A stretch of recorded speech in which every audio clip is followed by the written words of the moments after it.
उस चमकती दुनिया के बीच एक 20 साल की लड़की तुनिशा शर्मा, एक यंग एक्ट्रेस जो खूबसूरत थी, जिसके पास काम था, पहचान थी, अनगिनत सपने थे। लेकिन उस दिन उस सेट पर किसी को अंदाजा नहीं था कि चंद घंटों में एक ऐसी घटना घटने वाली है जो सिर्फ एक खबर नहीं होगी, बल्कि पूरे देश में बहस, शक और बेचैनी की वजह बन जाएगी। 20 साल की तुनिशा की कहानी सिर्फ एक मौत की कहानी नहीं है। यह कहानी है प्यार की, अचानक हुए ब्रेकअप की, टूटती उम्मीदों की, मानसिक तनाव की, आरोपों की और आखिर में उस शब्द की जिसने एक निजी दर्द को शोर में बदल दिया, लव जिहाद। बता दें, तुनिशा शर्मा मौत मिस्ट्री से जुड़ी इस वक्त की बड़ी खबर सामने आ रही है। पुलिस तुनिशा केस में लव जिहाद के एंगल से भी जांच कर रही है। एक रिश्ता जो कभी सहारा था, वो रिश्ता सवाल बन गया। एक मेकअप रूम जो रोज की तैयारी की जगह था, वो रहस्य का केंद्र बन गया। उस दिन सिर्फ एक दरवाजा नहीं टूटा, उस दिन टूटी थी एक जिंदगी और पीछे छूट गया एक ऐसा सन्नाटा जो आज भी जवाब मांगता है। दोपहर के करीब 3 बज रहे थे। अलीबाबा के सेट पर लंच ब्रेक होता है और तुनिशा अपने को स्टार शीजान खान के साथ खाना खाने बैठी। देखने वालों के लिए बड़ी आम बात थी, लेकिन उनने वालों के साथ जो बातें हो रही थी वो गंभीर थी। 15 दिन पहले ही शीजान ने इस रिश्ते को खत्म किया था और उस दिन तुनिशा शायद आखिरी बार सुलह की कोशिश कर रही थी। सेट पर काम करने वाले लोग ये बताते हैं कि उस दिन भी तुनिशा ये चाहती थी कि सब कुछ पहले जैसा हो जाए। मौत से महज कुछ घंटे पहले उसने इंस्टाग्राम पर अपनी एक फोटो डाली, जिसके नीचे लिखा, जो अपने जुनून से आगे बढ़ते हैं वो रुकते नहीं हैं। किसी ने नहीं सोचा था कि जुनून की बात करने वाली वो लड़की अगले ही पल हार मान लेगी। लंच खत्म हुआ, शीजान अपने शॉट के लिए गया और तुनिशा मेकअप रूम के बाथरूम में चली गई। वो दरवाजा बंद करती है, लेकिन तभी मानो तुनिशा ने इस दुनिया के लिए अपने दिल के रास्ते हमेशा के लिए बंद कर लिए, क्योंकि पुलिस की चार्जशीट कहती है कि उन आखिरी 15 मिनटों में कोई चीख, कोई पुकार नहीं हुई, जो बताता है कि तुनिशा अंदरूनी तौर पर कितनी शांत स्थिर हो गई थी। अलीबाबा के सेट पर जब तुनिशा और शीजान मिले तो पर्दे पर उनकी जोड़ी ने जादू कर दिया, लेकिन असल जिंदगी में तुनिशा के लिए शीजान सिर्फ एक साथी नहीं था। बहुत कम उम्र में पिता को खो देने वाली तुनिशा हमेशा से एक मजबूत सुरक्षा की तलाश में थी। शीजान में उसे वो अपनापन नजर आया, जिसकी कमी उसे सालों से खल रही थी। उसने सब कुछ इस रिश्ते को दे दिया। शीजान के परिवार के करीब पहुंची, उसे अपना घर मानने लगी। लेकिन जिस रिश्ते को तुनिशा सब कुछ मान बैठी थी, शीजान के लिए वो शायद उतना गहरा नहीं था। उम्र का फर्क और अलग मान्यताओं की बात कहकर जब शीजान पीछे हटा तो तुनिशा पूरी तरह टूट गई। वो पहले से ही क्लिनिकल डिप्रेशन की दवाइयां ले रही थी। इस ब्रेकअप ने उसकी मानसिक स्थिति को और नाजुक बनाया। तुनिशा के करीबी कहते हैं कि वो इस कदर परेशान थी कि सेट पर अक्सर रोने लगती। जो रिश्ता उसकी ताकत था, उसके लिए बोझ बन गया। हालांकि तुनिशा की मौत के अगले दिन तुनिशा की मां वनिता शर्मा ने शीजान पर लव जिहाद और धर्म परिवर्तन के दबाव जैसे गंभीर आरोप लगाए। यह दावा किया कि तुनिशा ने हिजाब पहनना, उर्दू सीखना शुरू कर दिया था।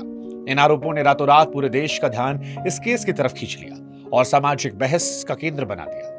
हालांकि कानूनी जांच और 2024, 25, 26 तक की अदालती सुनवाइयों में कहानी का दूसरा पहलू भी सामने आया। शीजान के परिवार ने कोर्ट में दलील दी कि तुनिशा की जो फोटो हिजाब में थी वो उसके ऑन स्क्रीन किरदार का कॉस्ट्यूम था। महाराष्ट्र पुलिस ने भी बाद में स्पष्ट किया कि जांच के दौरान किसी लव जिहाद का कोई एंगल नहीं मिला। ये एक ऐसा विवादास्पद हिस्सा रहा जो मां के भावुक दावे और पुलिस की चार्जशीट में तथ्यों के बीच अंतर दिखा रहा था। कोर्ट की सुनवाइयों के दौरान संजीव कौशल का नाम बचाव पक्ष के लिए सबसे बड़ा हथियार बना। शीजान के वकील ने बार बार यह साबित करने की कोशिश की कि तुनिशा की दिमागी हालत के लिए शीजान नहीं बल्कि उनके घर का माहौल जिम्मेदार था। उनका यह तर्क था कि तुनिशा संजीव कौशल के नाम से कांपती थी। संजीव कौशल जो वनिता शर्मा के करीबी मित्र बताए जाते हैं। उनका तुनिशा के फाइनेंस और निजी फैसलों पर इतना दखल था कि तुनिशा खुद को फंसा हुआ महसूस कर रही थी। हालांकि कोर्ट में सेंगल का वजन इसलिए कम रहा क्योंकि बचाव पक्ष साबित नहीं कर पाया कि संजीव कौशल ने तुनिशा को आत्महत्या के लिए उकसाया था। मां वनिता शर्मा ने इसे शीजान को बचाने के लिए बुनी गई झूठी कहानी करार दिया। कानूनी तौर पर संजीव कौशल का नाम सिर्फ एक संभावित तनाव के रूप में फाइल में रह गया, मगर आरोपी के रूप में नहीं। लेकिन इस एंगल ने यह सवाल जरूर छोड़ा कि क्या तुनिशा अपनों के ही बनाए किसी आर्थिक दबाव के जाल में उलझ चुकी थी। पुलिस ने जब शीजान का फोन खंगाला तो पता चला कि व्हाट्सएप चैट डिलीट किए गए थे। फॉरेंसिक टीम ने जब उस चैट्स को वापस पाया तो पता चला कि शीजान किसी अन्य युवती के संपर्क में थे। मीडिया में यह थ्योरी खूब चली कि तुनिशा ने शायद वो चैट्स पढ़े थे और इसी वजह से कदम उठाया। कानूनी तौर पर यह अनुमान था क्योंकि तुनिशा के पास शीजान का फोन लॉक होने के कारण एक्सेस नहीं था। पुलिस सबका मुख्य ध्यान इस बात पर रहा कि शीजान ने तुनिशा को उस वक्त छोड़ा जब वो मानसिक तौर पर कमजोर थी। पुलिस ने इसे मुख्य रूप से रिश्ते में धोखे और मानसिक तनाव को झेल ना पाने के तौर पर पेश किया। ये चैट्स आज भी केस का हिस्सा है जो रिश्तों की अस्थिरता को बताते हैं। हालांकि तुनिशा के बचपन के पुराने जख्मों का भी जिक्र हुआ, क्योंकि अक्सर हम केवल उस फल को देखते हैं जो गिर जाता है, पर हम उन जड़ों को भूल जाते हैं जो सालों से कमजोर हुई थी। तुनिशा की कहानी को समझने के लिए 13 साल की बच्ची को देखना होगा जिसने खिलौनों की जगह काम का बोझ उठाया था। पिता के बाद दादा को खोना उसके लिए सदमे जैसा था जिसने अंदर से असुरक्षित कर दिया।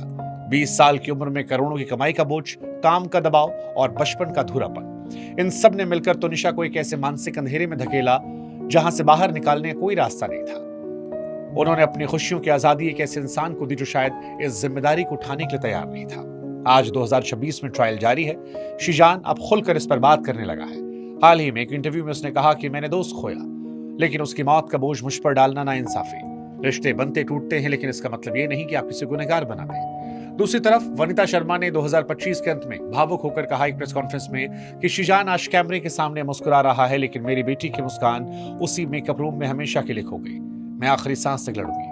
एक्सपर्ट्स का मानना है कि यह केस अब गवाहों की गवाही पर टिका है। शीजान जमानत पर बाहर है, करियर में आगे बढ़ रहा, लेकिन उस पर IPC 306 का दाग धुला नहीं है। ट्रायल की धीमी रफ्तार ने इस दर्द को और लंबा खींच दिया।